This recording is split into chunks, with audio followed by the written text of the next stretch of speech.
Don't get drunk and break into the cemeteries in New Orleans.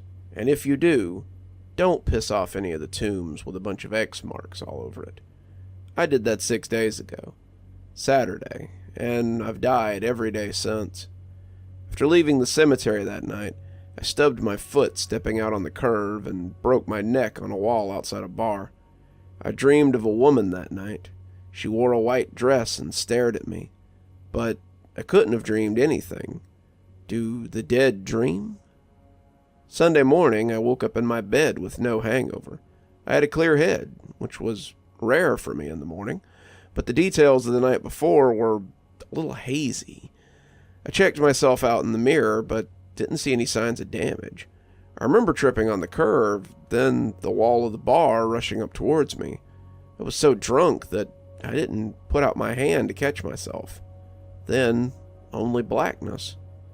Pushing the thought away, I started my day. I left my apartment and walked down the block to the corner diner. Most mornings, I needed coffee to chase away my hangover. No hangover that morning, but the craving was still there. I sat at the counter and ordered. A tall, very dark-skinned man was sitting at the counter. He was dressed in an old-fashioned dark purple suit. He had coattails and all. He stood as I sat down and said good morning, and made his way out of the diner. "Be seeing you later," he said to the diner. Everyone ignored him. I turned and looked at him as the door was slowly swishing shut. He tipped his hat to me as he was putting it on. His smile was yellow like his eyes. As the door swung shut, I could see him lighting a cigar. I think he winked at me. After my coffee, I walked over to Jackson Square. Maybe the fortune teller could tell me something. They all turned me down. The real ones did, at least. You can tell which ones are real. After the failure, I walked back towards the river. A carriage horse got spooked by some tourists lighting firecrackers, and caved in the side of my head with a kick. Monday, I woke up again in my bed. This was really happening. I searched the news, but there were no stories about a horse killing one on Decatur Street. I gave in and decided that the only thing for me was to get nice and drunk. I was sober for a whole day. That was an accomplishment for me. Well, sober for a morning at least. That night, I tied one on. I couldn't get enough. At one point, I think I remember that tall guy from the diner buying me a drink. "What's this?" I asked, as he handed me a double shot of something dark. "Oh, it's always rum for me, baby," he said, before throwing back his shot. I didn't care. I would have drunk anything that night. "Be seeing you around," he said, before fading into the crowd of the bar. I was shot in the back while walking home. They killed me for the $9 I had in my pocket. In my dreams that night, the lady in white was sitting on a short stool with her back towards me. I walked towards her, but she never turned around. No matter how close I got to her, no matter how far I stretched my hand, I couldn't touch her. Tuesday, I decided to stay in. If I didn't go out, I couldn't die, right? My thought was to drink a fifth of vodka and try to take a bath. I must have passed out because when I came to, the water was freezing. I slipped getting out of the tub and bashed my head on the rim of the toilet. I still couldn't reach the woman in white. She was working with something in her lap. Every time I walked around to her front to see what she was doing, I would just be looking at her back again. Wednesday, I believed the bed would be my sanctuary. Surely nothing bad can happen to you in bed. Things were going well until I smelled the smoke and heard the sirens. The fire must have started in an apartment below me. I threw open my front door and ran for the stairs. They collapsed as I made my way to the landing. Since I was on the top floor, I had nowhere to go. Resigned, I walked back inside. People were staggering out of my building onto the street below. A crowd formed across the street, and some of them were pointing up at my window. The tall man was standing amongst them, smiling up at me. He tipped his hat as my floor collapsed, and I fell into the inferno below. I found out what the woman in white was working with. This time she was standing. She had a dead chicken in her hand. With a quick motion, she twisted and wrenched the head from the bird. She began chanting and moved in a circle, making a ring of blood on the ground around her. I called to her, but she ignored me. right before I woke up, she glanced up at me, glaring into my eyes. By Thursday, I'd given up. Whatever was happening to me was out of my control. My room was like it always was. No sign of a fire. As soon as I got up, I went straight for Bourbon Street, because the bars never closed there. With an empty stomach, I got to work. Even on Bourbon Street, drunks aren't well tolerated before noon. After getting kicked out of the third bar, I sat down on the curb with a big-ass beer. The tall man sat down beside me. We were quiet for a few minutes before I asked him, "Why is this happening to me?" Now, don't worry about that, Cher. Just a few more days and it'll all be over. Now, if you hurry, there's a party bus carrying a bachelorette party about to cross Bourbon Street just a few blocks that way." He pointed down the street. "The driver is a man a lot like you. He's out way too late last night and might not have all his faculties about him." I nodded and stood up. The tall man called to me as I walked away. "Au revoir, mon ami." The bus plowed right through the stop sign.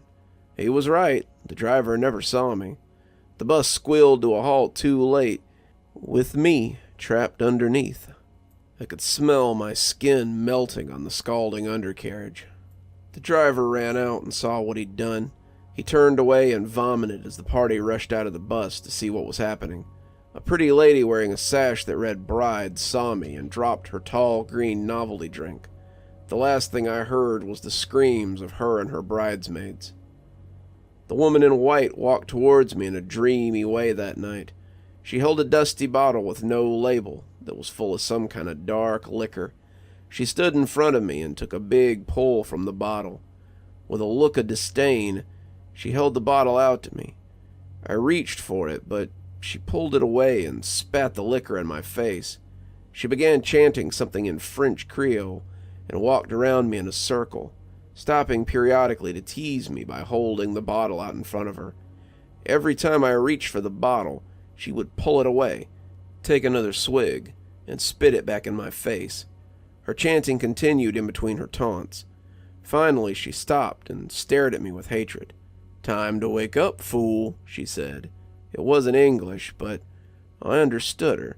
She took one more long pull from the bottle, blood beginning to dribble from between her lips, and spewed it back onto me. I shot up from my sleep and was horrified to find my face and chest covered in blood. I cleaned myself up and spent the rest of the day wandering aimlessly around my apartment. Eventually I headed out and walked around the corner until late into the night. The tall man would be waiting for me in the doorway or the window of a bar, always with a shot of rum held out for me. I just ignored him and walked on. Well after midnight, near the edge of the quarter, I saw her waiting for me on a distant street corner. "Last chance, mon cher," said the tall man, from the doorway of a quiet bar. The bar was dark because it was closing up. It was hard to make out the details of his face, but it looked like he was wearing white paint in the shape of a crude skull. I took the offered shot and drank it down slowly, savoring the burn. She rounded the corner, and I followed. As I walked, I lost sight of her, but she would always be there when I turned a corner or a car passed by, just standing and staring at me from a distance. Eventually, I found myself walking next to the tall white wall. An opening in the wall revealed a huge ornate iron gate. I stopped at the gate, and it slowly swung open, creaking on its centuries-old hinges. Of course, back where this all began, the cemetery. My feet carried me down the boulevard of this miniature city of the dead. She was gone again, so I scanned the side alleys for her. I saw a flash of her white dress between the crumbling tombs, so I ventured deeper into the cemetery after her. She was waiting for me next to a tomb. The tall man stood with her. When I stopped in front of them, he turned and removed the name plaque from one of the open crypts. The stale air that billowed out smelled of musty decay. He bowed low and gestured me inside. I began to weep, but I still climbed in. I turned onto my back in the tight space and looked up. He smiled at me and said, "It's been a pleasure. Truly. He lifted the plaque back up and sealed me inside, covering me in sweet darkness. Finally, I can rest.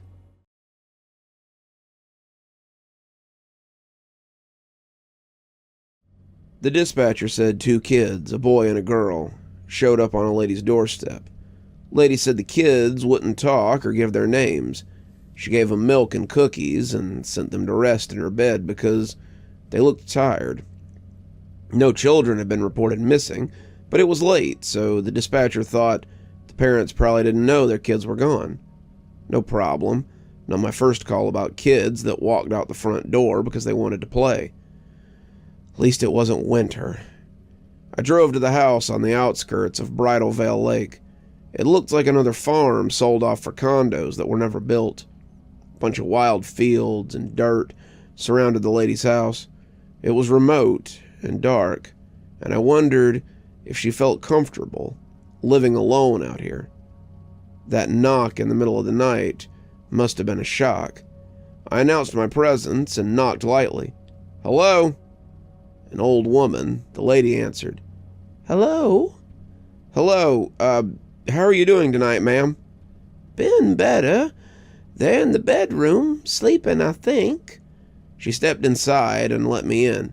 I saw 2 shapes beneath a quilt in the darkened bedroom. "There was no one else? You didn't see anybody?" She shook her head. "Were they injured? Scared?" "No, just shy. Really shy." She nodded towards the kitchen, which I could see from where I stood, not being a big house. "They hardly ate."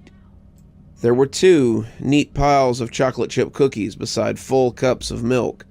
It all looked completely untouched. The sight made me antsy. She said they didn't eat much. They ate something, but not a crumb had fallen on the table. Nuh-uh, I have 3 kids of my own. I never saw them leave a cookie intact at all. Something really bad must have happened to those children. "Hey, kids," I said quietly from the doorway of the bedroom. I didn't want to startle them. "You awake?" No answer, but I had to check on them. There was only a lamp for the room, and it barely lit anything. 2 small shapes lay with their bodies and heads covered with the quilt, completely still. "I'm a policeman. I'm here to help you. You don't have to be scared." I waited, but still nothing. "I'm gonna pull off the blanket very slowly, just so you can see me, okay? Then you can put it right back if that makes you feel safe." Nothing. They didn't move a muscle. I prepared for the worst and pulled off the quilt. Their eyes were black, shiny, lifeless. Jesus! Because these were not living children, but full-size dolls, complete with clothes and realistic hair. Only the eyes and their plastic faces looked immediately fake. What the hell? I stomped out, admittedly pissed. The lady waited in her living room chair. "Is this a joke?" "Excuse me?" "Those aren't real kids. They're dolls," I said. She seemed confused. "I beg your pardon?" I took a breath and tried to calm myself. "Ma'am, are you on medication or—" "Jesus Christ, save us!" She got up and went to the bedroom. I shouldn't have let her see. The lady fainted at the foot of the bed. I called it in, and everybody had a good laugh about the dolls. Except for me. The lady had been prescribed blood thinners and a nasal spray for seasonal allergies. Unless she did other non-prescribed drugs, she had nothing hallucinogenic in her system. That meant she probably had a tumor or dementia or something. Gas leak could have also been a possibility. I mulled over those details while I escorted the ambulance to the hospital. She wasn't conscious for long, but didn't fight my suggestions to see a doctor. "Thank you," she said from the stretcher, squeezing my hand just before the paramedics wheeled her into the ER. I nodded. I didn't know what to say, but it was my job to help. I followed them in. Sometimes doctors want to ask questions. The cafeteria called to me. 4 more hours till the end of my shift. Coffee and a sandwich seemed prudent. I hardly touched them. The walkie crackled. There had been an assault at the hospital. Obviously, I responded. "Someone's been attacked," dispatch said. "The nurse that called wasn't very clear," and she hung up. I got up from the table about the same time a doctor descended the steps into the food court and shouted something incomprehensible. When he got close, I grabbed him by the shoulders. "She's dead. Gone. He killed her," the doctor said. It took a bit for me to understand. I'll summarize. The old lady I'd escorted to the hospital had been murdered by another patient. A young man suffering from unmedicated schizophrenia. He'd been brought into the ER after being hit by a car. "I thought he was sleeping," the doc had told me. He sat on the floor with his head in his hands. "Oh God, her head. He damn near cut her head off." Apparently, he walked down the hallway with it. Then he sat down and chatted with staff until the police arrived. I never left the food court, so I was spared the scene. Still messed me up. She thanked me. I'd sent her to her grisly death. A tragedy. That's what everyone, including my therapist, said, and I eventually agreed. I believed it. For years, I didn't think about those dolls unless someone brought them up. The old woman had been suffering some kind of delusion. No point in finding out what exactly. Probably wasn't even possible. Then, I got another call. "What? What did you just say?" The dispatcher didn't know about the kids and the dolls. That was half a decade ago at this point. "Can you hear me?" "Yes. North side. Gentleman says 2 kids showed up on his doorstep. No missing children reported tonight." "A boy and a girl? The kids?" I asked. "Yeah, how'd you know?" I didn't explain. "I'm on it, but send more constables, please." So many similarities to the previous tragedy. The time of year, the wrong side of midnight, the kids gaining entry to the home. Except that hadn't happened last time. They were dolls, I reminded myself. I would have to go to the house in the posh side of town and find actual kids there. Then I'd do my job and get them home. Fear against resolve, I gripped the steering wheel too tight and my fingers went numb. Big, dead hot dog fingers trembled when I got out of the cruiser in the huge driveway.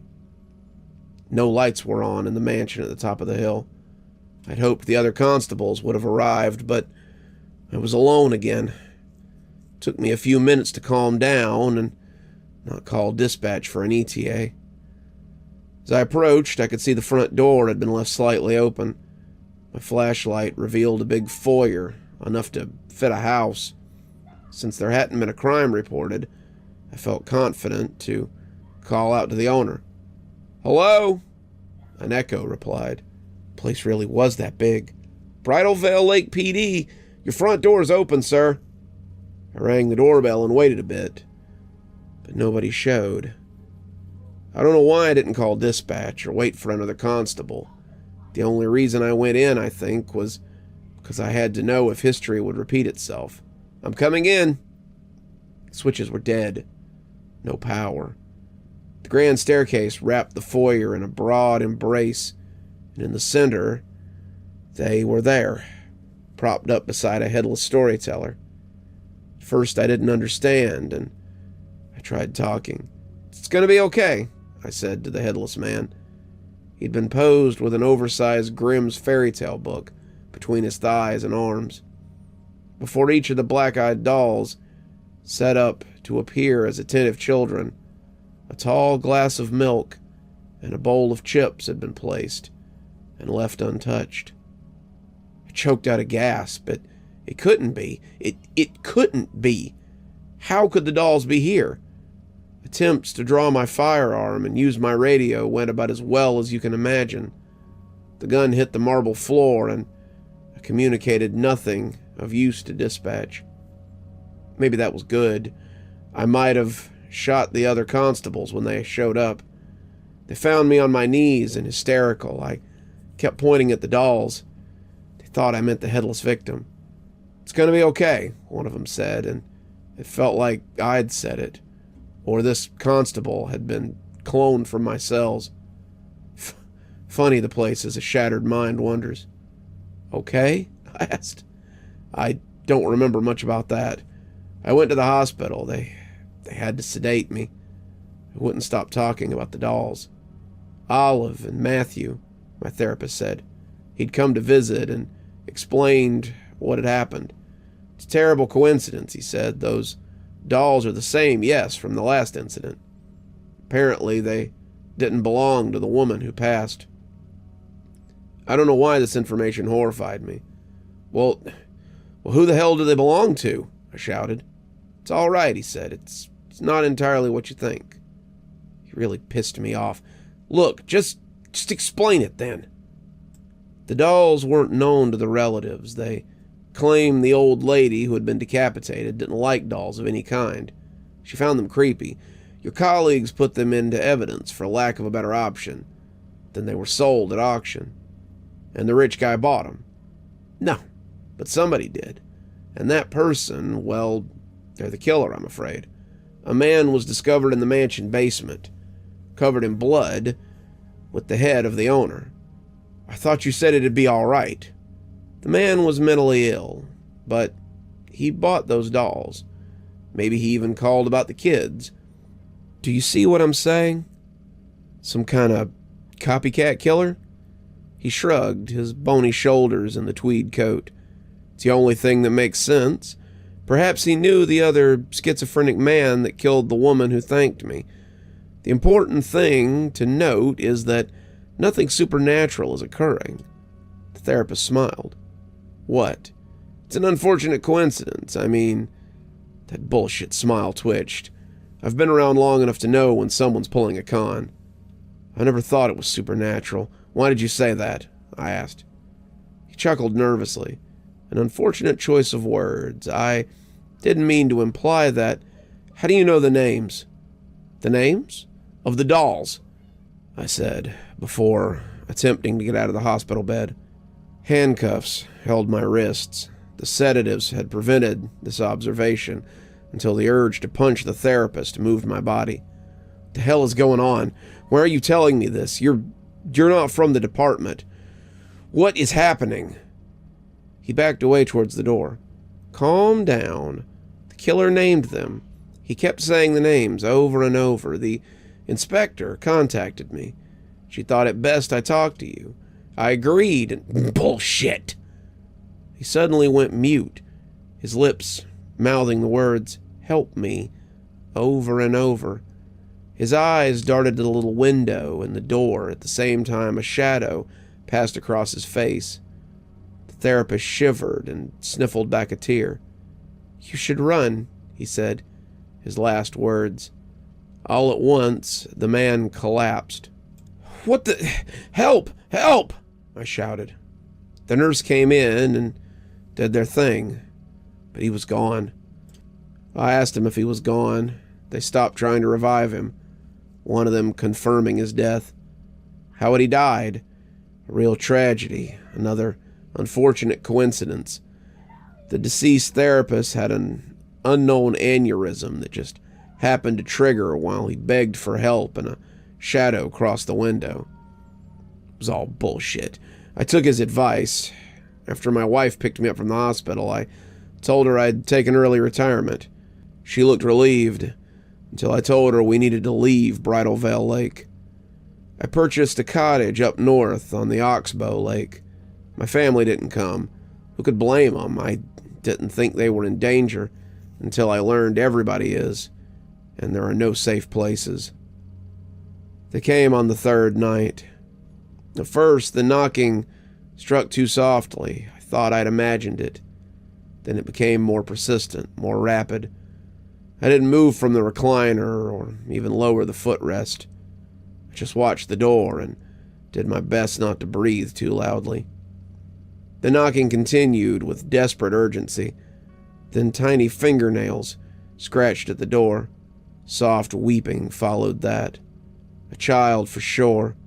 I could no longer be idle. I went to the window and peeked through the curtain. The expected pair, Olive and Matthew, wept in the gloom on the stoop. They weren't dolls this time. They were kids, flesh and blood, and human.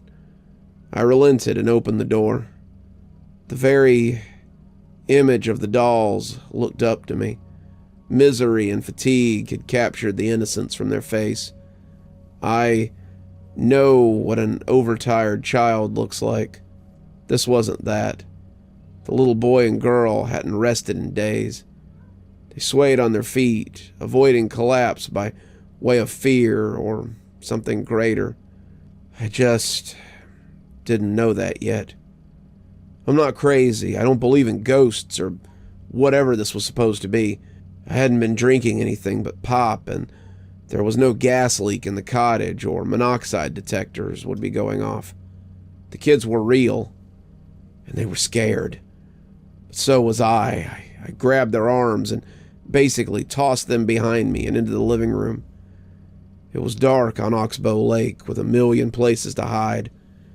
I shut the door and threw the bolt. Olive and Matthew clutched one another by the recliner. "What's going on? Who are you? How did you get here?" They stared, but not at me or anything. Both were underweight and filthy, a combination of urine and stale sweat emanating from their simple clothes. "Go to the couch and lie down," I said, completely aware of the pattern I was fulfilling. I went to the kitchen and grabbed some apples and cheese. I set it down on the coffee table. "Eat," I said. Neither would look at the food.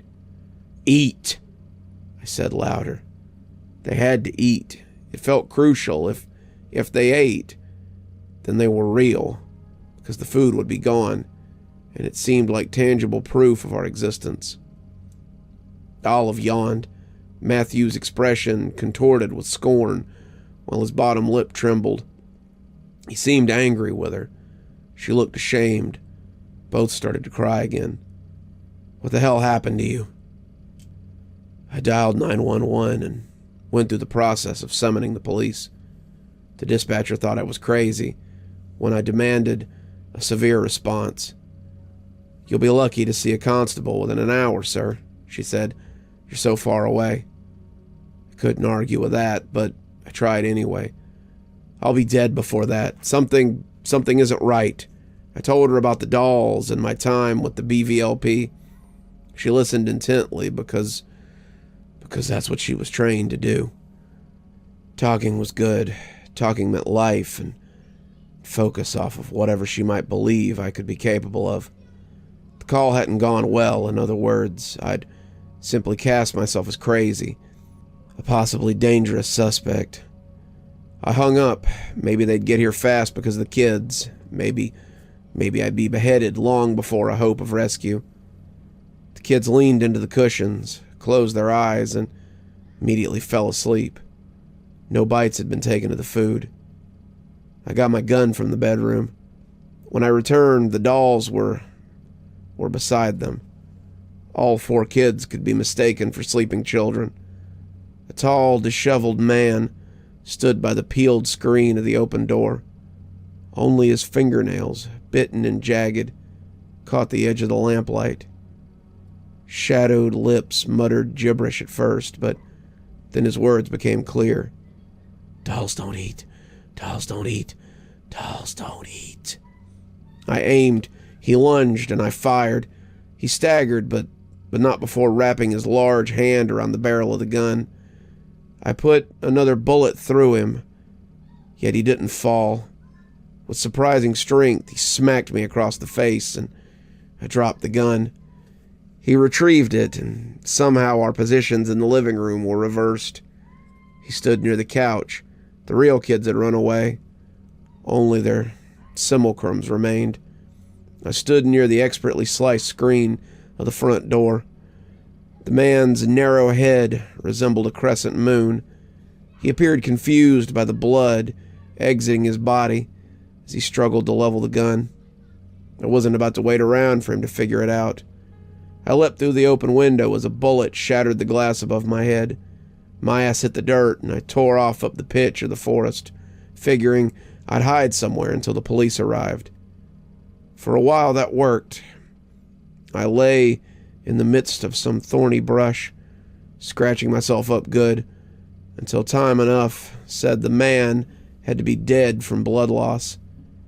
I endured the escape from the brambles, crawling until something firm pressed between my shoulder blades.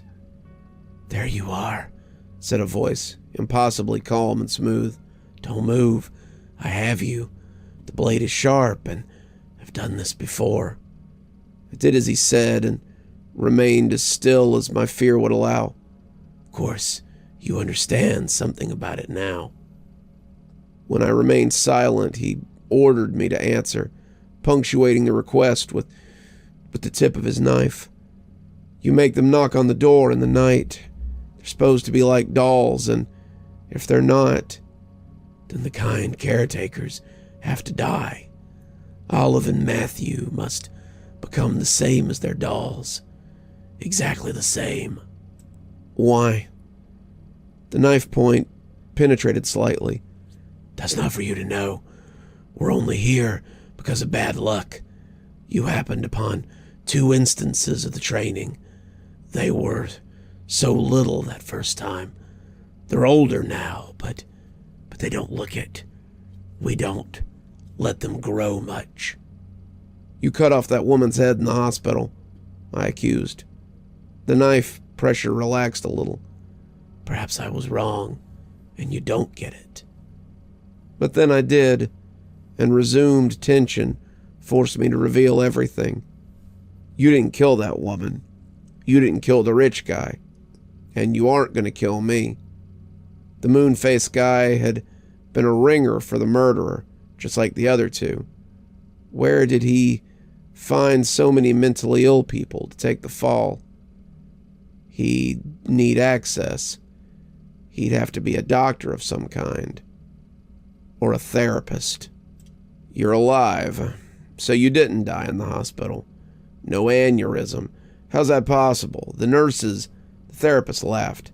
"Elementary, my dear Watson. I made up a story for the nurses. I told them you were dangerous and obsessed with me. I needed to cut contact with you, and, while certainly dramatic, they were all too willing to help out a colleague.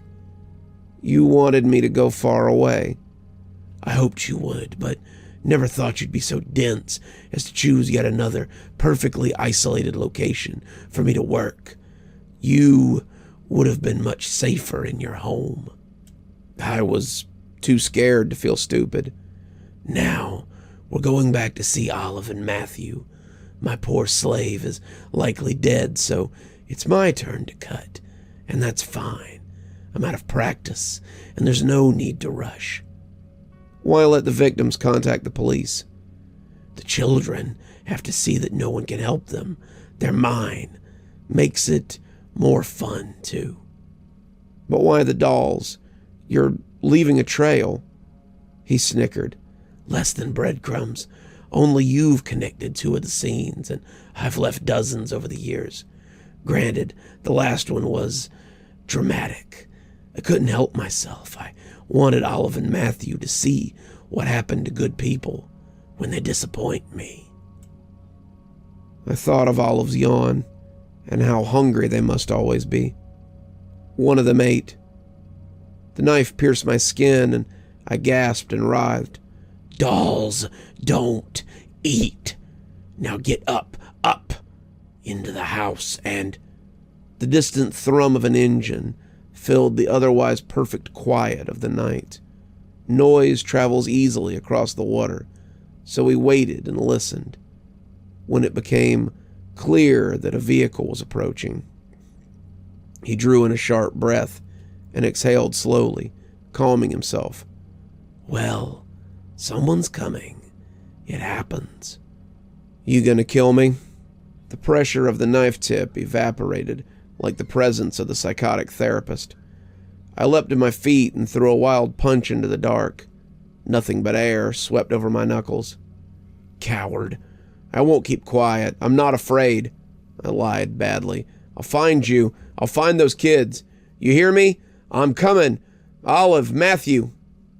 He chuckled, already some indeterminable distance away. Good luck. Tell anyone you think will care or will believe you." Headlights bounced down the narrow dirt road. The front door of the cottage opened and filled with the therapist.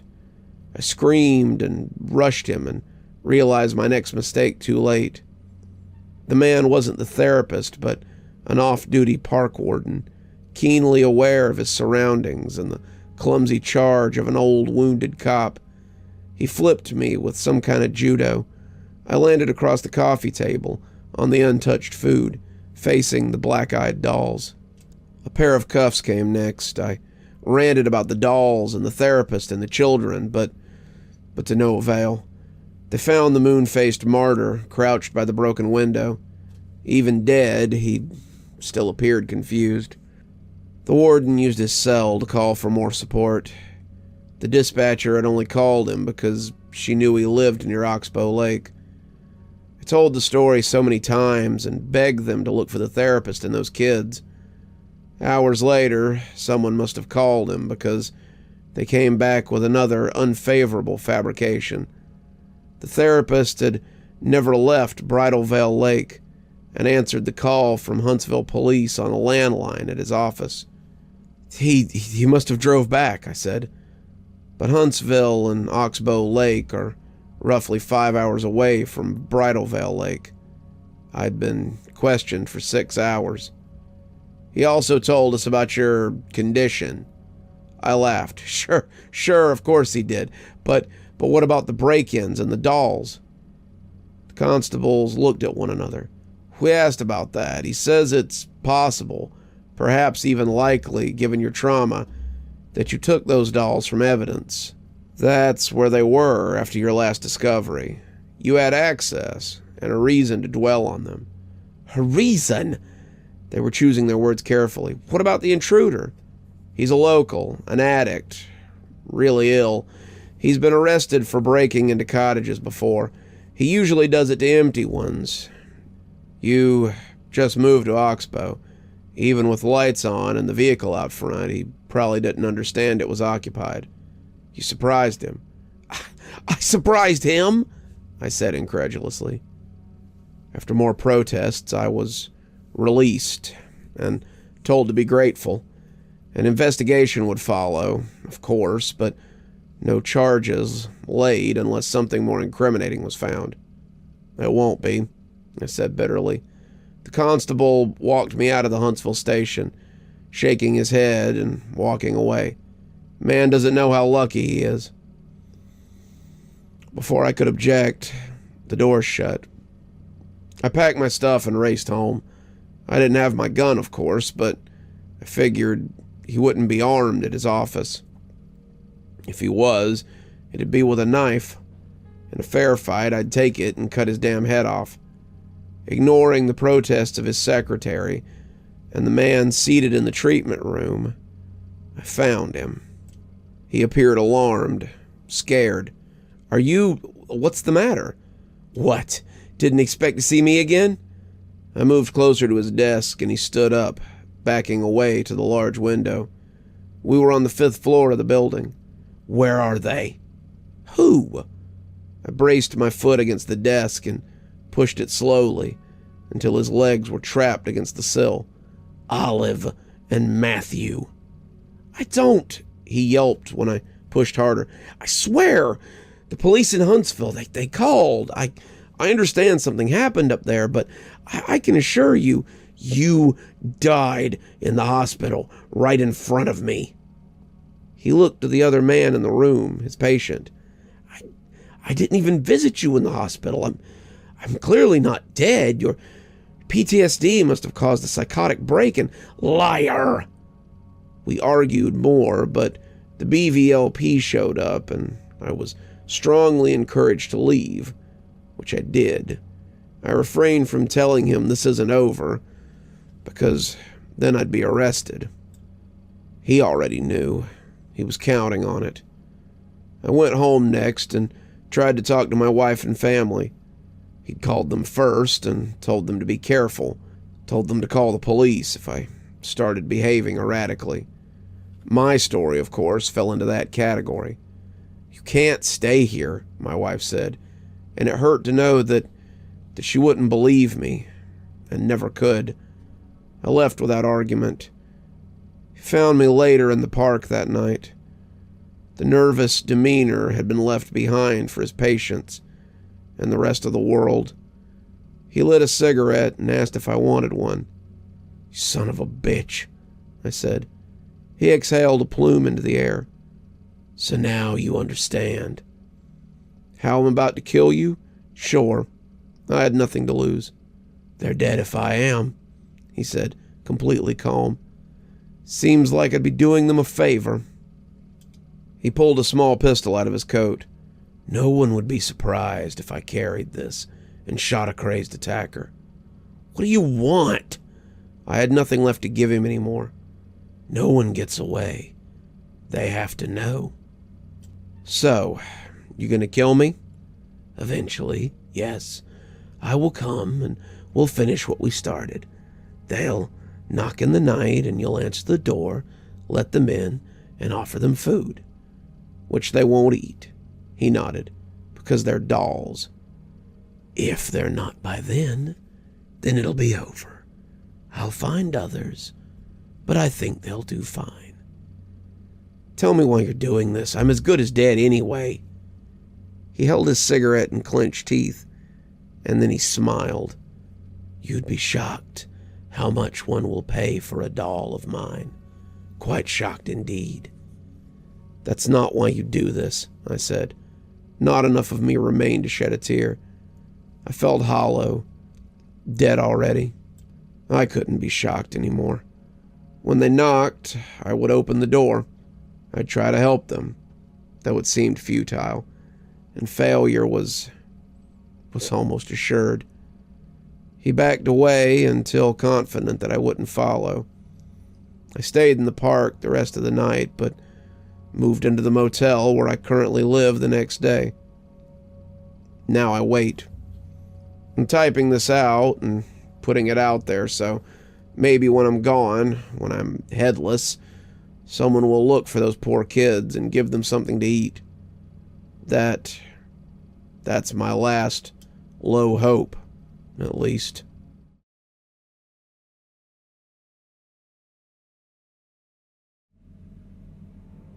I died in 1941, shortly after my daddy went off to war.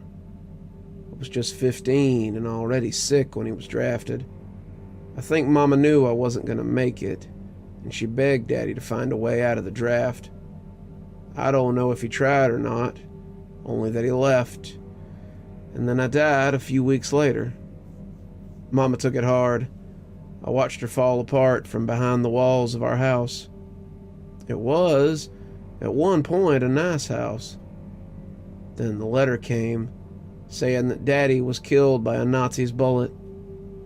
Mama couldn't take that at all. My Aunt Charlotte took Mama in to live with her, which probably saved her life. Sadly, I've lost touch with Mama since then. I suppose odds are pretty high that she's dead too by now.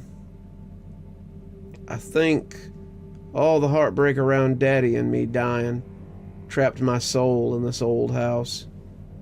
And since Mama never sold it, I doubt she could have borne to. No one ever moved in. If she's dead, she apparently didn't will the house to anybody. It's still abandoned by all but me. It's a little ways out of town, trees and bushes that were just saplings when I was breathing are big, wild things now. They've never been pruned, not once. I can't go outside the house to have a look, but I bet it isn't even visible from the road. I'd guess the bank owns this place now, and they've just decided to let it rot. You know what, though? I'm glad. Because being in an old abandoned house is the only way I get to have any fun. How? The teenagers, friend. Teenagers started sneaking in here on dares back in the early 90s, right as the paint was beginning to peel. First they threw rocks through all the windows, I didn't appreciate that, although I could see the fun in it. I haven't aged a day since I died, so I'm still a 15-year-old spirit. The very first pair who actually snuck in here were a couple of guys, just older than me, who were dared by their giddy girlfriends. As they crept around, these guys were whispering about whether or not the house was haunted. So I slammed the door and sent them running and screaming. Over time, I gave this place a reputation as a bona fide haunted house. Round October, each year, kids come, from other towns even, to experience my knocking and slamming. They all thought they could handle it, but I sent every one of them scurrying off. Something changed in the early 2000s.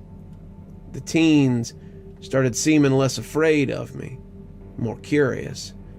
I couldn't scare them off as easily, which was fine since I enjoyed having them around. But they also started trying to talk to me. They bring in tape recorders and cameras to try to capture the stuff I do. I was always careful not to make anything move on camera, though. I liked how everyone else just had to take the kids I scared at their word. Providing proof of myself would have ruined the mystique. Some of the teenagers brought weird energy into the house. It was like having somebody track mud across the clean floor. Except instead of mud, it was anger, depression, jealousy, all sorts of ugly things.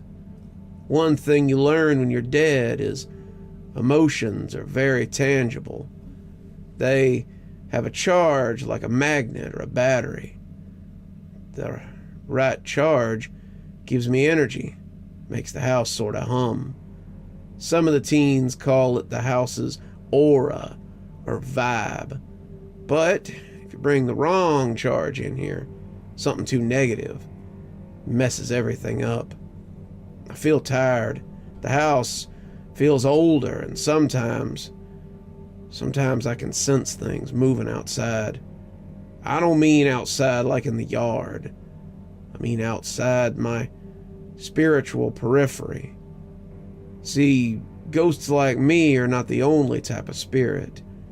There's some really dark stuff out there. Those dark spirits, well, they're attracted to negative energy. I sense them lurking, feel them sniffing out the anger and jealousy and sadness in here. Sometimes I wonder if I'm the only thing keeping them out of this space. I am, in spite of everything, a pretty positive guy. There's one object which I will never ever allow into this house again. Whenever I see one, I immediately do something really scary, like make footsteps right behind the teenagers or brush at their hair. I do whatever I can to get them out of here. The object in question is something called a Ouija board. I had never seen or heard of such a thing until the day I almost watched some poor kid lose his soul, and might have almost lost my house to an evil spirit. That, friend, after all of this existence, is a story I would like to tell you today. They came in a foursome: Gavin, Lily, Emma, and Roland. Gavin and Lily were the ghost enthusiasts. They came in with all the presuppositions one would expect from a couple of kids who think they know everything about a subject in which nothing is really known to the living. Emma didn't seem nearly as enthusiastic about the visit, even though she was the real empath in the group. That'll come in real handy for me later. You'll see. Now Roland made me uneasy. See, styles and fashion have changed so much since my time that I have difficulty reading people based on their appearance anymore. For example, 30 years ago, if someone crept in here at night wearing a pair of tattered jeans, I'd have assumed they were a junkie that needed to be chased out before they got too comfortable in my house. Nowadays, everybody's wearing jeans that look ready to fall apart. They're all the rage, as I've heard being hip called at one time or another. All this to say, I have to judge people by stuff that's intangible to the physical world, but potent to me. These things are like someone's mental balance or spiritual harmony. The closest thing I can compare these things to are smell, but you don't get them through your nose. You just kind of pick it up, much like when you drive by a hog farm and before you realize it, you're aware you're breathing in pig stink. Roland's pig stink comprised of grief, insecurity, and anger, disdain for the world and everything in it.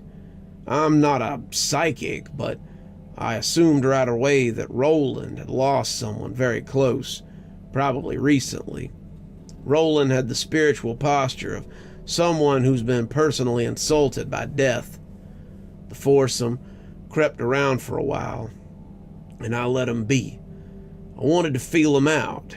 Between Emma's empathic abilities and whatever was going on with Roland, I guess I was sort of nervous about this bunch.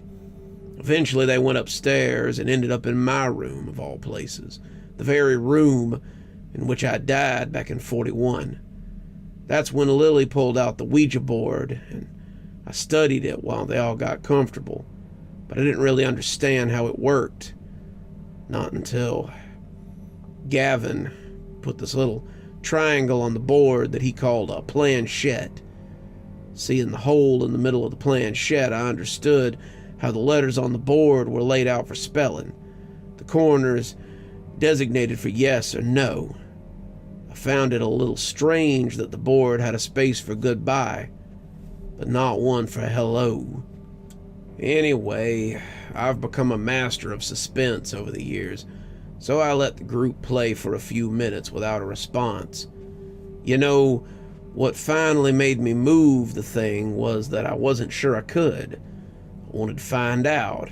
Started by just sliding it a tiny bit, not spelling anything or questioning and asking them anything. Boy, did that get my new friends excited. "Are you doing that?" Lily asked Emma, then Roland. Both shook their heads. Lily and Gavin shared a look. Then, all theatrically, she asked, "What's your name, spirit?" I could have spelled out something like Beelzebub or even Satan, but you have to build up to those sorts of things. Instead, I gave them my real name, B.O.B., Bob. I always went by Robert in life, but, well, Bob spells quicker. "Hi, Bob," Gavin said, after the group simmered down. "We've come here respectfully to try to get your story. We want to know about who you were, and if you'll tell us what the afterlife is like." "Well, Gavin, it's pretty fun because I get to mess with people like you," I thought, as I slid the planchette straight to no. I was trying to put myself in mind of a dark spirit, and I imagined such a thing would be pretty standoffish. "Oh, okay," Lily said. "Is there anything you do want to tell us?" "Can you ask it about, Roland said. "Well, we'll get there, don't worry," Gavin put in. I made him wait a few more seconds, then I slid the planchette around to spell "not safe." Oh, spooky, right? I told you I was good at this. I'd never used an Ouija board before, but same rules applied. Take it slow, keep it vague, give them lots of time to speculate and doubt themselves. "Not safe?" Gavin asked, but more to the group than to me. Roland squirmed like he couldn't get comfortable, or like he knew something he wasn't sharing. His pig stink bloomed around him, billowing out of the top of his head like a smokestack. I didn't like it. "Guys, can I be honest?" Emma asked. "I've actually been feeling a little unsafe, like something's off here. Maybe we should listen to what the board's saying." "Oh, Emma, no, don't spoil the fun." I guess she was picking up on her friend Roland's negative energy, but she was attributing it to me, attempting to come across like someone warning the group of danger. rather than threatening the danger myself.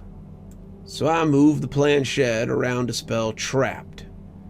As the group clamored about what that might mean, I decided to shake Gavin and Lily's confidence. I hovered over them both, plucked one hair from each of their heads. This took an immense amount of energy from me, but it was worth it. Both folded neatly in half on the floor. Then I dropped both their hairs onto the Ouija board. Pandemonium ensued.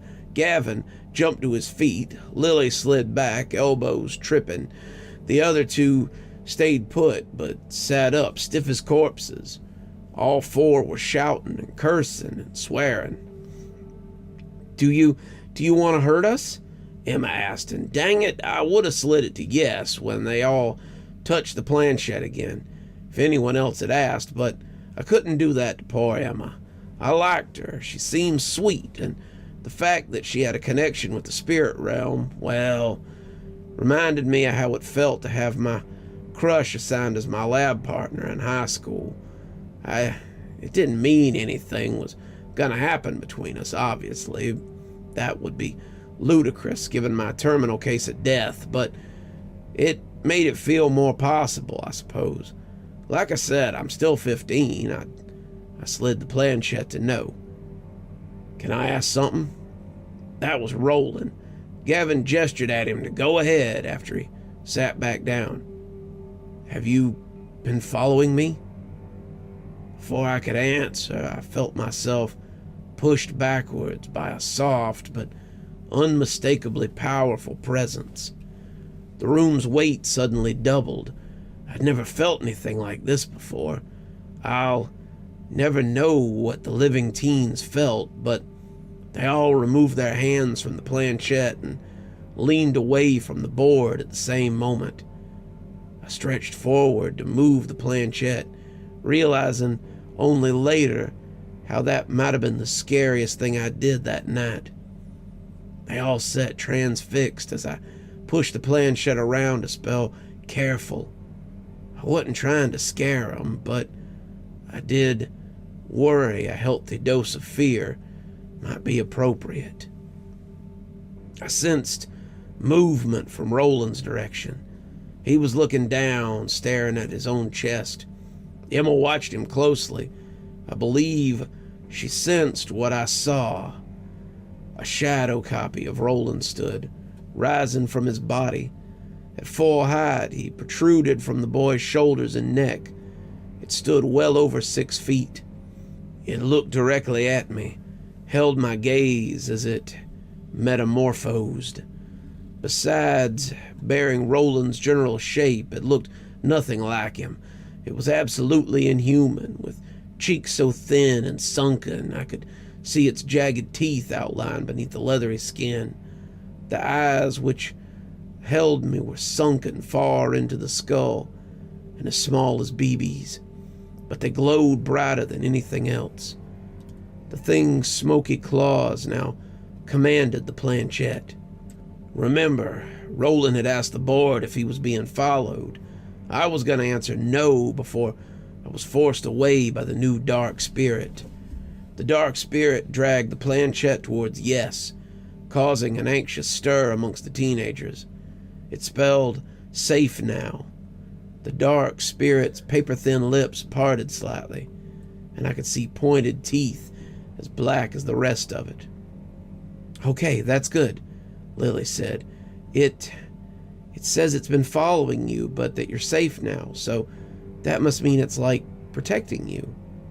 Yeah, that's definitely a good thing, Gavin agreed. No, Gavin, no, Lily, it's not a good thing, I screamed at them, but of course they couldn't hear me. Emma glanced my way, though. The planchette started moving again, guided by the smoky claw of the figure protruding from Roland's back. It spelled Roland's name. Emma gripped his arm as if to anchor him. Then the dark spirit spelled out the cruelest, most obscene lie yet. It's Mom. Again, the terrible figure sneered at me. I was now convinced that it was a demon. Emma's grip morphed into a sideways hug as she pulled poor Roland towards herself. He started crying. The other two exchanged nervous whispers, too quietly for even me to hear. The planchette began to move again, but I summoned every kilowatt of energy I could to reach through the pressure force field and stop it. The demon growled at me, and with a too long arm, it swept me away. I spun backward like an astronaut through space. Emma sensed all of this. Still hugging Roland, she looked just above his head, exactly where the glowing demon protruded. "Mom, why did you do it?" Roland asked, voice choked by heartbreak. How could you just leave us like that?" This was real bad. I apologize for delaying what happened next, but you need to understand some things about death. See, there are different kinds of death. Mine was natural, but premature by natural standards. That sort of discrepancy, when combined with my mother's intense grief, created the environment which trapped me here. A death by human hands, be it murder or suicide, tears a hole through the separation between the living and the dead, like a bullet punched through paper. The holes take a long time to heal, if it ever does, and while it's open, just about anything can pass through. All this to say, the demon which had infested Roland had probably crawled through the hole left by his mother and attached itself to him. I bet it offered comfort at first, but judging by Roland's demeanor, even before the Ouija board session, it had already started getting mean. Classic demon trickery. If it could convince Roland to welcome it by pretending to be his mother's ghost, there's no telling how far it could take the possession. It might even kill Roland and harvest his soul. So when we left off, Roland, believing he was talking to his mother, had just asked how she could leave him. The demon began to answer, but I focused on getting the teens to safety. If I couldn't save Roland, then I wanted to at least try to protect the others. I'll admit, in the back of my mind, I was wondering what would happen if that demon fully manifested in my house. It had already demonstrated immense power over me, and that frightened me, for my own safety too. In the corporeal world, demons enter people. They dwell inside them and control them. Demons don't have that sort of use for us. Instead of possessing, they envelop and dominate us. They show us how little power and control we really have. I circumvented the group until I was behind Emma. That also put me right next to the demon, but it was occupied with the planchette, or maybe it didn't see me as a threat. Emma was the key. Her empathetic ability was the only tool I had left, but I wasn't sure how to use it. She'd shown that she could hear me, but could she understand? I didn't think so. I wondered if she might sense my touch. Keeping an eye on the demon, I took hold of Emma's free wrist, the one that wasn't on Roland's shoulder. She immediately flinched away. I understood why, but that didn't make it any less frustrating. I tried again, this time only touching the back of her hand, and I projected my desire to save her and her friends. I even whispered to her, "I'm here to protect you." At least one of these tactics worked, and Emma allowed my hand to stay. I slid my thumb behind hers so I could gently guide her hand to the Ouija board. "No, Emma, leave it alone," Gavin said. "God, that idiot. Purporting to be so keen on the spirit world, yet being so dully insensitive to it." I could have punched him. I gave Emma a reassuring squeeze, which she emphatically understood. I guided Emma's hand towards the word goodbye at the bottom of the board and gave her another squeeze, then let her go. I felt confident that she would know what to do. "Guys, I think we need to end this," she said, her hand hovering over goodbye. "No!" Roland shouted, a deep anger boiling beneath his voice. "It's not his mother," I whispered to Emma, and thanked the Lord she could understand me. Enough to matter, at least. Emma now pleaded with Gavin and Lily. We need to end this session right now, guys. Something's really wrong. I can feel it. I need to talk to her, Roland argued. Roland, I don't think your mom is talking. I think it's something bad, Emma said, turning to him. Yeah, she might be right, Lily said. Before it said it was your mom, it was telling us we weren't safe and all that, remember? Words can't describe how grateful I was to hear my silly prank may have saved the day. Oh, yeah, spirits do lie to get what they want sometimes, Gavin said. I can feel her, though, Roland whispered, but he sounded unsure. Emma's hand went to the planchette. Again, the demon's shadows clawed. I noticed her hand was outlined by a faint white aura. Whatever energy gave Emma her emphatic ability was something wholesome and beautiful. It forced the demon to retract angrily, almost like it had been burned. Gavin touched the planchette again, then Lily. They all looked at Roland, but he didn't move. Emma took his hand in her free one and pulled it towards the planchette. He still clearly did not want to end the session, but he allowed this to happen. They all four of them were touching the planchette. Emma slid it to goodbye, and as if it had never been there, the demon vanished. I whispered thanks to Emma, but closing the session had dulled her connection to me. I'll admit this made me a little sad, despite the victory we had won. The teenagers left shortly after, and I haven't seen them since. That must have been, 10 years ago now. It's hard to keep track. Roland didn't seem any lighter when he left that night. Unfortunately, I have to assume that he still had the attachment. But with a friend like Emma by his side, I hope he's been able to rid himself of it. Can't imagine she would have let him go on like that. The white light I saw around her hand made it easy to believe she saved him. And, like I already mentioned, Ouija boards aren't allowed in my house anymore. These days, kids are using all kinds of electronic equipment, though, and the Ouija board seems to be getting less popular. That's good. You just can never know what's really talking to you with one of those things. It could be a swell guy like me, or could be something much, much darker. It's best just to keep those channels closed. You can't ever really know who or what is speaking to you from the other side.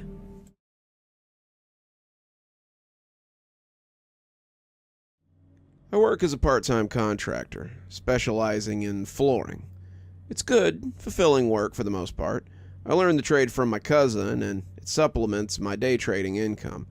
I've been doing it for a few years now, and while I enjoy it, I'm sure my work stories would bore the average person. That was until a few months ago. I had a job just on the outskirts of town, a large but pretty old house that had recently been bought by new owners that wanted to renovate the basement, which had never been fully finished by the previous guy who owned it. We had been working for a while, and things were going pretty normally. We were working to remove the previously decrepit flooring. I was chiseling in the far corner of the room when suddenly the ground under me just kind of collapsed. Before I even knew what was happening, I was splayed out in the dark, pain screeching across my body as my head pounded. I was covered in debris and laid out stunned, trying to figure out what the hell was happening. One of the other contractors peered over the edge at me, asking if I was all right. He was roughly 3 feet above me, looking down into the hole. I slowly sat up, and while I was pretty torn up, I wasn't seriously injured or anything. I told him I was all right and had a look around. I noticed I was in some kind of tunnel. To my right and left, the dirt path drifted off into the darkness. After I'd been pulled out and cleaned up a little, I told the other workers what I had seen. As far as we knew from the blueprints of the house, there was no underground chambers or anything under the basement we should have been aware of, other than the usual plumbing and electrical stuff. We halted the job and contacted the previous owner, who knew nothing about any tunnels below the house. We filed a report with the city, given that we were literally out of our depth and had no idea how to approach a situation. They told us they'd investigate, and for the time being, we weren't to continue work on the property. A few days later, we were contacted and told that because of the danger of the site, the new owners had been compensated, and the city had taken ownership of the property and condemned it. We were paid for our work, plus a little extra for the trouble, and that was that. The other guys were content, but I have to admit my curiosity was piqued. Like I said, this field isn't exactly known for excitement outside of the industry, but nothing like this had ever happened to me or anyone else I knew. I mean, secret underground tunnels. That's the stuff that a good mystery's made out of. I decided to talk about it to the local paper, and at the very least, I thought it could give me a minute or two in the spotlight. Who doesn't want to be on the news, right? I met with one of the journalists and told my story. She grabbed some pictures of my scabs and told me I was almost guaranteed to be featured. It's a small town, and not much happens around here. I figured I'd at least get a blurb on their online publication or something. Instead, the next day I got an email from them saying that unfortunately they had to reject my submission. I was a little stung, honestly, but I didn't take it too harshly. Not like it was going to be life-changing or anything like that. It wasn't a half hour later that I received a knock on my door. I opened the door to a short but well-built man. He was wearing a fairly plain button-up, a jacket, and some jeans, nothing out of the ordinary. He asked if he could come in, and he said he was from the city. I agreed, and we went and sat in my living room. I'll make this short. I don't want to waste your time. The city is asking you to keep the incident at the property and hillside to yourself. We're investigating things thoroughly, and we do not want to cause any alarm to residents or attract any vandals or urban explorers. I was taken aback, since while I was curious, I didn't think it was as big a deal as all that. I agreed nonetheless, not wanting any real trouble. I did let him know that I'd contacted the local paper, but they rejected my story anyway. "We know," he said, and his cordial demeanor turned suddenly grim. He stood up and turned ever so slightly so I could get a look at the holstered gun on his hip. "Don't do that again. Are we clear?" My blood ran cold, and I affirmed that we were. He nodded and told me to have a good day before he left. I was stunned. I didn't know what the hell had just happened. As I was reasoning through things, I figured no legitimate city personnel would threaten me with a gun. I mean, he wasn't a cop, but who would care so much about this, or even know about it? How did they know I was talking to a journalist? Over the next few days, it ate me up. Apparently the other guys had similar experiences with someone from the city, though not as drastic as mine. Most of them figured we had run into something we shouldn't have, and we should just leave it alone. One, though, Raphael, seemed even more interested than I was. I'd worked with him on a few projects before, and he was a little quirky, to say the least. He called me privately and proposed that we investigate the site ourselves. I turned him down. After all, someone had enough interest in the situation to follow me and flash me his gun, supposedly on behalf of the city. Raph said that he would go with or without somebody, but I told him even if I wanted to go with him, there was no way we could go back into it. The house, I'm sure, was being watched, and city workers were taking care of the tunnels. It wasn't like we were equipped to go excavating all over the area the house was on. He dropped in for a while, confronting me with sound logic. It was only a few days later that he sent me a picture of an open hole taken at some hill. "Found this kind of close. Going to investigate.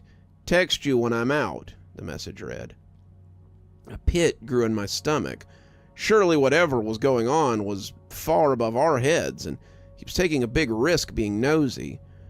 I figured he'd get caught, and I'd get another visit asking if I knew about what he was doing. Part of me also worried that he would get physically hurt, though, or even lost. What if they sealed him up in there? Or what if a tunnel collapsed? My fear grew over the next few days as I didn't hear anything from him. I began to worry more and more, and I thought about calling the police, but there was that curiosity creeping back in. Morbid, gnawing curiosity. Strange sense that the police in this situation would not be my friends. I figured I should at least find the spot he went to let the authorities know, you know. Early the next morning, I drove out to the area. There were quite a few hiking trails, so I gathered and started on one of those as I made my way around until I found the hole. My heart dropped when I saw his car parked in one of the lots, with 3 tickets piled mindlessly on the windshield. I started on the closest path, trying to find the spot he had sent a picture from. It was clear from his photo that he'd gone off trail, but I was hoping to at least get an idea of where exactly he'd headed. After roughly 20 minutes of wandering around, I saw a hill that looked like it could be it in the distance. I made for it as quickly as possible, sweating up a storm. I cursed the fact that I'd only brought a single bottle of water as I slammed it down my dry throat. Eventually, I reached the hill and began to circle it. It didn't take me long to find the hole. I froze at its entrance, staring down at it. It was roughly the height of the chamber that I'd landed in when I originally had my accident. Call the police, I told myself, but I didn't. The gaping maw in front of me seemed to pull me in. Why I climbed in, I couldn't tell you. Fear for Raph, knowing a minute wasted could be the difference between life and death. Fear of what would happen to me if the authorities got involved. And irrational desire to uncover the truth all by myself. Whatever the reason, I climbed in and started down the slowly dropping shaft. I hadn't prepared at all. I had my phone flashlight, which poorly illuminated the chamber. I slowly inched my way down, stopping every now and again to listen for anything. All I could hear was my own breathing. I continued before calling out, "Raph, it's me! Raph, you down here?" No reply. I knew this had to be a long tunnel, impossibly long. The house was a solid 3-minute drive from the recreational area. That might not sound like much, but when you're crawling in a tunnel, it sure as hell is. I resolved that if I didn't find any trace of him in the next few minutes, I would turn around and bite the bullet with the cops. Not long after that, I saw an opening in the wall. It was another tunnel, shooting down left. Right next to the new hole, I saw something etched in the dirt, a crude arrow pointing up, and some letters next to it. They were pretty hard to read, and I pressed my face and phone light real close. The scrawlings were faint and jagged, but this is what I could make out. In something ST1 something. I pondered for a second on what it might mean. Was it graffiti? I hadn't even noticed something was now in the opening. A rat's face peeking out of the darkness. I jumped back and yelped, slamming into the chamber wall. I caught my breath. I've seen a few rats in my day, and I've never really been scared of them. I shined the light at it, ready to tell it to go away. My stomach dropped, and my adrenaline flooded my body a second time. It wasn't a rat. It was rat-like, covered in fur and whiskers, with huge ears and a protruding snout. But it was nearly man-sized. It wore a ragged vest and tattered camo pants. In one hand it held a rusted revolver, pointed straight at me. Between its teeth, it clenched a long blade. I said nothing. I was paralyzed with fear, but its free hand had begun to motion me to come closer, and it turned to point down the chamber. I saw a long, fleshy tail below its legs as it shifted. It pulled the knife from its mouth and began to speak at me. It was at once guttural and squeaky, but it was clearly English. "Come, I bring you to Major." I began to stammer, protesting and putting my hands up, my phone light clattering to the ground and shining up. No, I'm sorry, I'll leave, please." As I pleaded, It began to inch towards me, nostrils flaring. In retrospect, it must have wanted me alive. Otherwise, it would have just shot me. I heard something coming down the way I had come. Glancing, I saw another shape inching towards me. I thought it might be a second one of them. Suddenly, a bright beam of light flooded the chamber, and I shielded my eyes. The creature let out a terrible shriek, and I could hear the sound of scurrying. A deafening boom followed a gunshot, which my ears had yet to recover from. I felt hands grab me and pull me back up the tunnel a ways. I looked up and saw it was a human man. He let go of me for a second, and with great speed, he withdrew, primed, and threw a canister down the tunnel, which started spewing some sort of gas. Instantly my eyes began to sting, and he screamed at me to follow him out, roughly pulling me forward. I crawled blindly after him, repeatedly scraping myself and hitting my head in a panic. Eventually we burst out of the tunnel and into the sun. I laid sprawled on the ground, everything in pain. My eyes, my ears, my lungs, my hands, my knees. They were all searing. Through blurred eyes, I saw the man intently looking down the chamber, a pistol of his own pointed down. I recognized him as the man from the city that had threatened me at the start of all this. After what seemed like forever, he put the gun away and came to me. He asked if I was injured, and I shook my head. He helped me up, and we walked a ways from the opening, but also away from the trail. He sat me down and began to yell.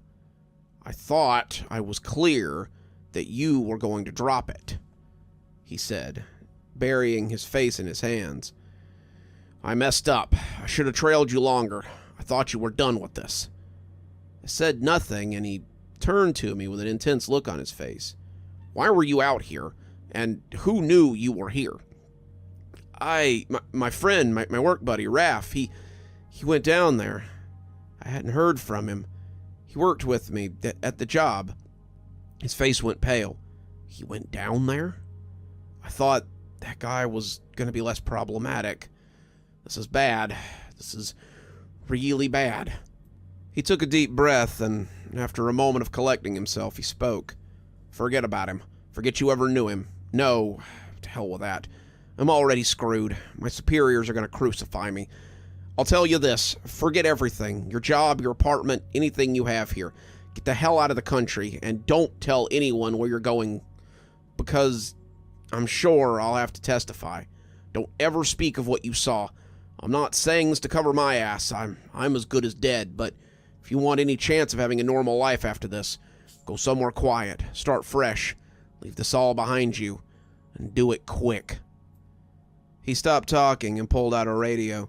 He fiercely pointed towards the trail, and I didn't hesitate.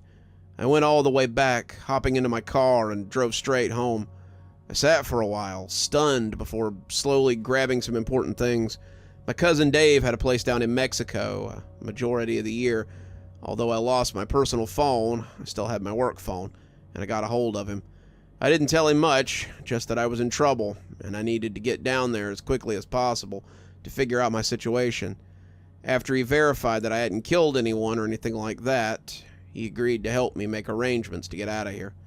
I won't go into much detail, but I more or less fled without a word, taking only money and my passport, alongside some clothes and stuff. I eventually got down to his place, a quiet little spot in a small resort town. He put me up for a while and also helped me make a game plan for my next move. Of course, he wanted to hear what happened. I told him everything over a couple of drinks. When I finished, he swished the glass for a second, thinking hard. "You remember my dad, right?" he eventually asked. I nodded. I hadn't known my uncle too well, and he had a reputation in the family for being kind of a kook and a recluse. He'd been in the army during the Vietnam War, being dishonorably discharged, got into a lot of conspiracy nonsense, and ended up being divorced by my aunt when I was young. He more or less disappeared after that. Really never saw his kids or anyone else in the family. You see, my dad, most of the stuff he got into was crackpot garbage, but there was one thing he always raved about that he swore he had personally seen evidence of. You know, the abandoned factory outside the city. Everyone in the area did. It was no secret for locals that in the 60s the U.S. Army had requisitioned the facility as a testing ground for demolitions, and after the Vietnam War they packed up and left it abandoned. My uncle had been a desk jockey at the facility and was discharged for mentally unstable behavior. Dad was convinced that there was more than demolition going on out there when he was in the Army. He claimed that he did some snooping around and discovered that the demolition thing was a cover-up for secret projects. He took a deep breath and laughed, a little shaky in his face. This is going to sound silly. Actually, no, it's not. Not after what you told me. He thought they were trying to breed some kind of super soldier there to use in Nam.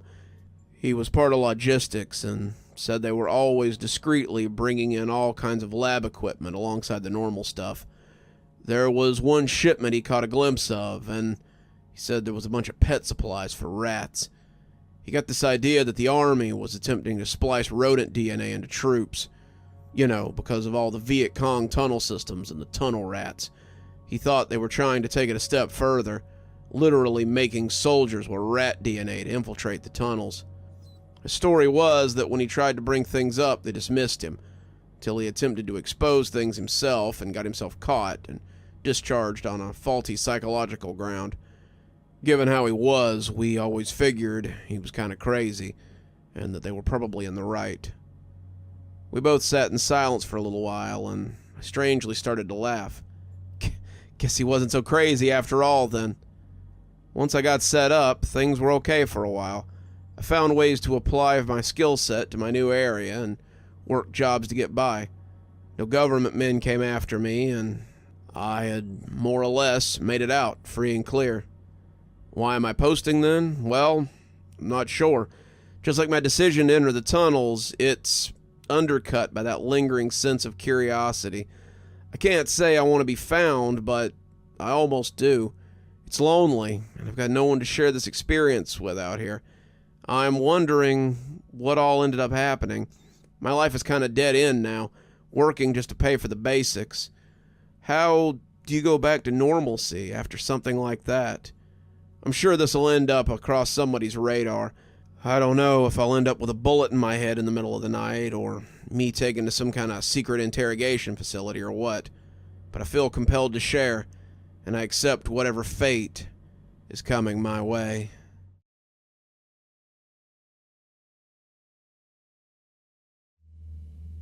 I've always had a weird knack for staying out of trouble. It's difficult to explain, but whether it be feeling or sense or just a tingling, it's always been there, for as long as I can remember. I wish I could say it always made sense, or that there was always a aha moment where I understood what was happening, or even that it made it a little less terrifying when it was happening. But that's rarely the case. I just know it always seems to work. I'd like to tell you about one of those less vague times that happened to me. Back in my early 20s, that's the late 1990s, I decided I needed a change. I left my childhood home and moved in with my uncle on the other side of the state for a couple of months. Enough time at least to get a job, find an apartment, and get myself situated for college. This was a big move for me. I'd spent a lot of time traveling, but I'd never really lived more than 10 miles from where I was born. It was both exciting and scary. Scales tipped towards the exciting, of course. We lived in a backwoods town few people had ever heard of, even now, but it was close enough to a major city in Florida. When I told people where I lived, I usually just said, it's between Gainesville and St. Augustine, rather than go through the "you lived where" conversation. It's a rural area, not much more than red clay and a bunch of drying up lakes well past their prime. When giving people directions to the house, we actually told them, every turn you come to, just take the one with the hard road. The first intersection without a hard road, turn right. 2 blocks past that on the left, it's the only house on that side.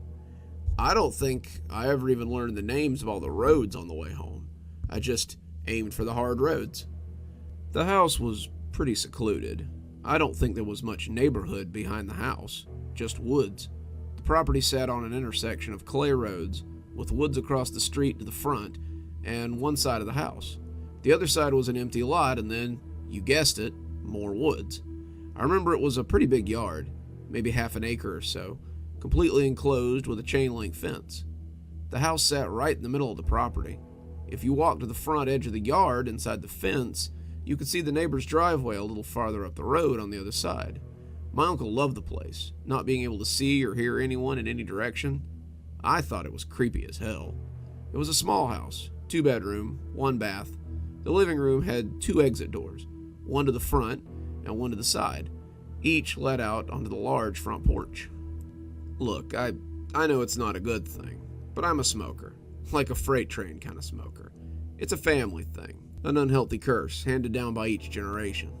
It's like you weren't even considered an adult until you sat on Grandma's porch and smoked with her. Hell, that's how you spent time with Grandma. You sat on the front porch, chain smoked, and talked about whatever needed to be talked about. I sure do miss that woman.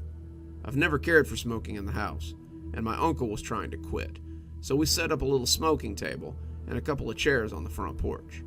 He was an early to rise, early to bed kind of guy, and I was just the opposite. I didn't go to bed until 2 or 3 in the morning, then slept in until 10 or 11. The hours you keep working at a restaurant, I guess. So I spent most of my evenings after work on the porch, usually reading a book or talking on the phone to friends back home. There wasn't much road traffic to speak of, even less after I came home from work. It was summer, and my cousin, my uncle's son from his first marriage, had come to spend a couple of weeks with his dad. We're a pretty tight-knit family, so the kid, aka Little Man, was more like a little brother than my cousin. He was around 4 or 5 at the time.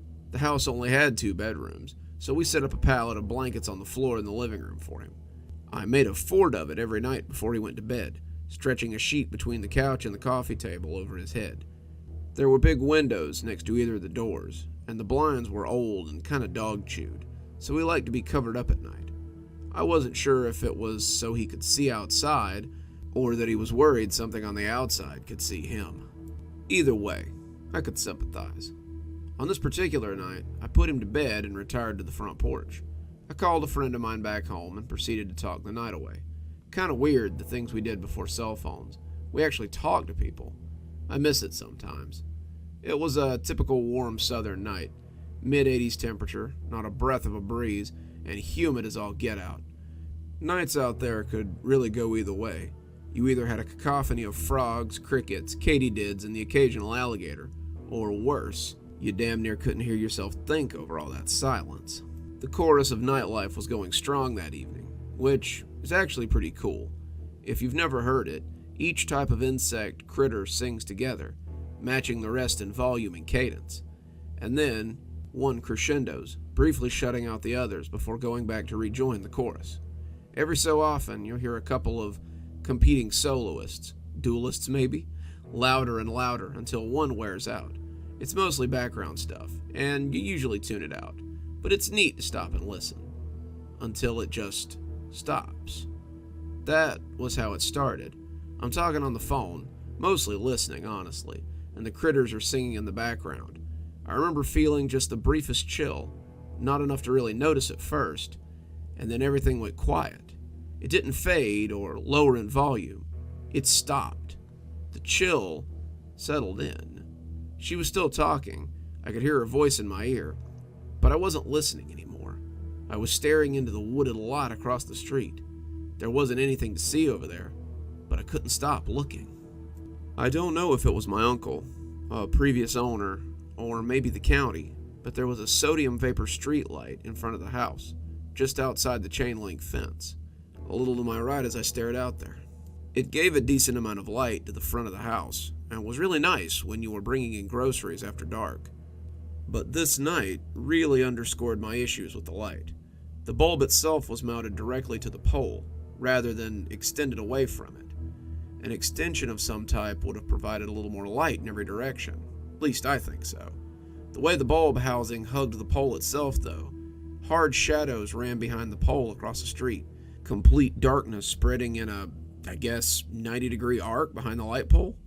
I guess it's a juxtaposition of light versus dark in that part of the yard, but the space behind the light pole was the darkest part of the night, and that was where I was looking. I tried to shake it off. Admittedly, I can get creeped out pretty easily. I've seen a lot of weird stuff, and I know I can scare myself without much help. So I decided to just ignore it and get back to the conversation. I opened my mouth to say something, to chime into whatever we were talking about with something witty, I'm sure. Be quiet. It's not really a voice, but sometimes it comes across as one. I knew there was no one actually talking to me, just my brain reacting to and dealing with something. So I'm well aware it's my own head when I hear a voice like that, just to be clear. But when I do hear it, I listen. This is that thing I mentioned when I started. That always keeps me out of trouble.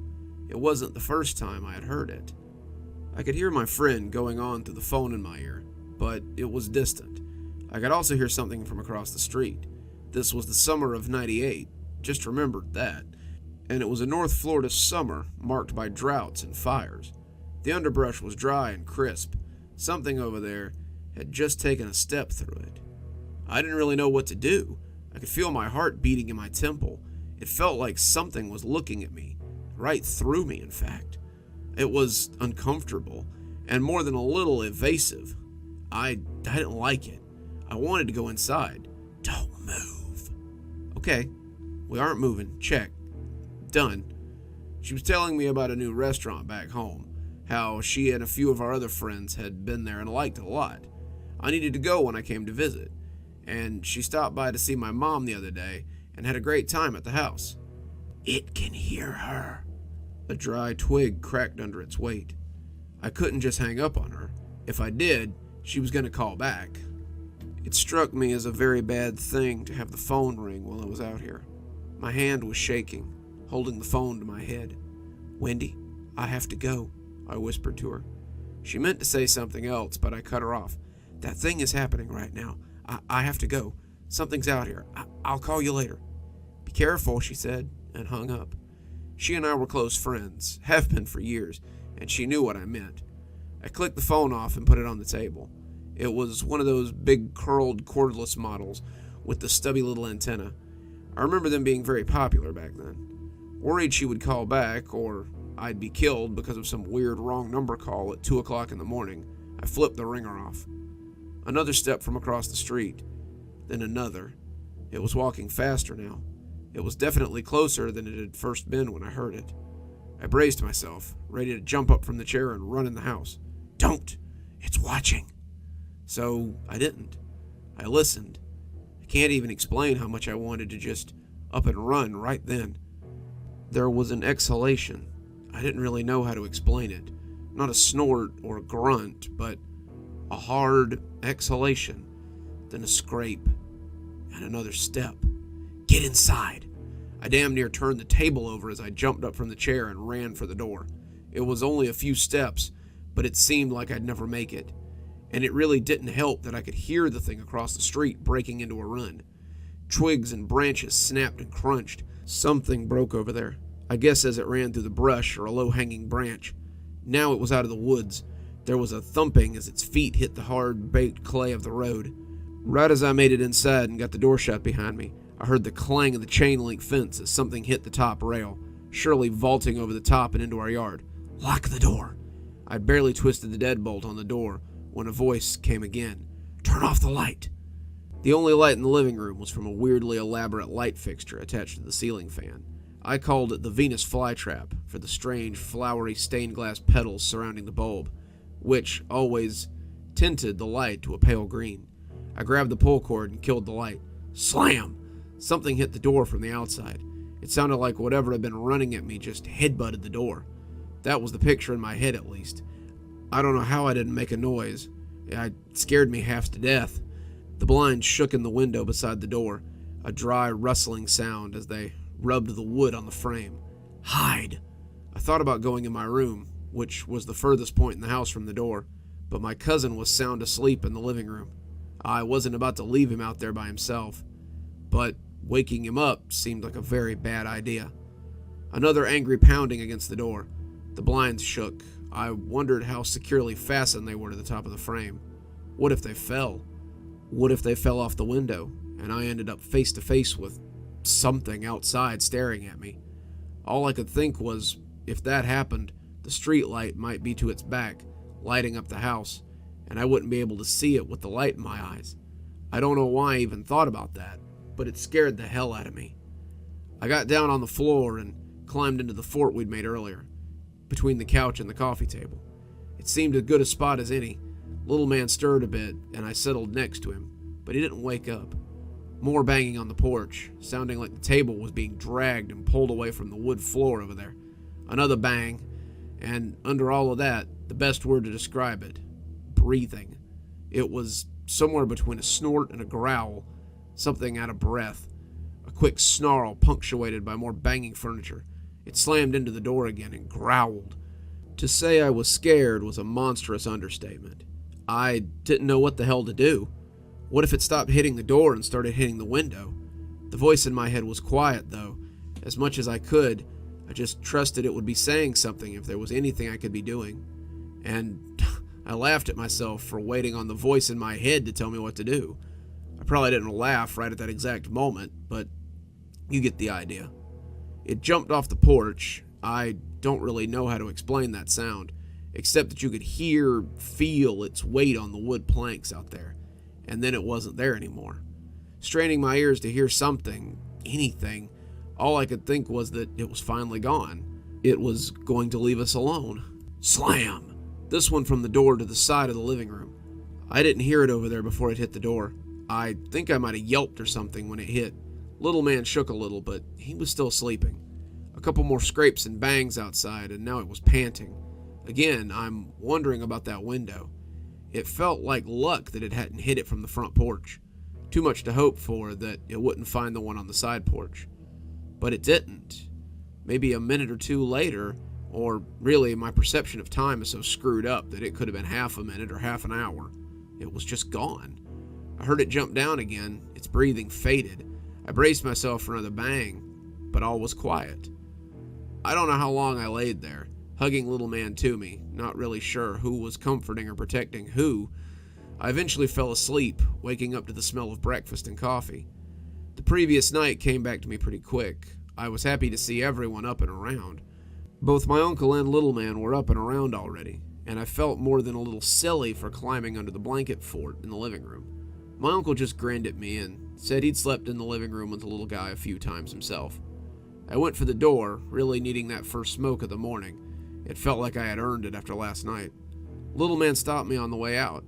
Surprised me, just came up and hugged me. I had to kneel down to catch him so he wasn't just hugging my knees. It was a good hug, deep and heartfelt. He pulled away from me and looked at me like I didn't think a kid had ever looked at me before. "I'm really glad you're okay," he said. "I had a bad dream that you were outside and got eaten up by a monster across the street." I think all my blood froze right then. I don't know if I wanted to laugh or cry. I told him I was just fine. No monsters for me. They don't think I taste good. He laughed and was done with it. He went back to the kitchen and helped his dad make breakfast. And I really needed to smoke. It was my last scare of the morning, but it was a good one. Not really sure what I was expecting, but the yard around the house looked like a war zone. My smoking table was in pieces, parts of it in front of the house, other parts in the side yard, and one of the legs was out in the road. One of the chairs was nearly disintegrated. We never found the other one. We kept a big metal bucket full of sand on the other side of the porch, a butt bucket. It was on its side in the far back corner of the yard. It weirded me out that the sand and collection of butts previously inside said bucket were nowhere near the house or the bucket, but in the front corner of the yard.